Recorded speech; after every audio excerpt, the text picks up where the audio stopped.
For me, I'm an ER guy now. I used to be a family practice doctor. I worked in the community health centers for 4 years.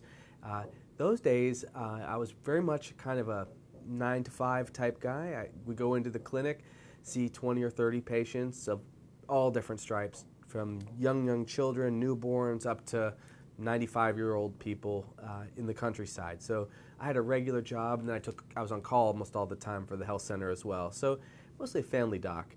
Now, though, I'm in the ER, and in Hawaii, in the emergency department, we have two different ways that the jobs go. Either you're in the city and you work maybe a 10-hour shift and you see really intense cases and ER patients over and over again, but your shift ends, go home. Or you do what I do, which is I work in the rural ER on Big Island. In the rural ER setting, it's much quieter. We see far fewer patients, so I might only see 6 or 8 patients a day, sometimes fewer, sometimes even more.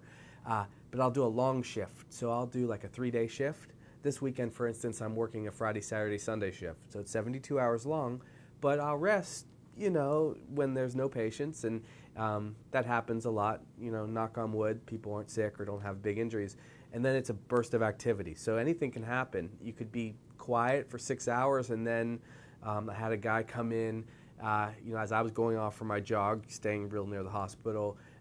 All of a sudden I saw him screeching in his car, and he's holding his hand. It was obviously very, very bloody, and he had been bit by an eel and had bit his hand half off.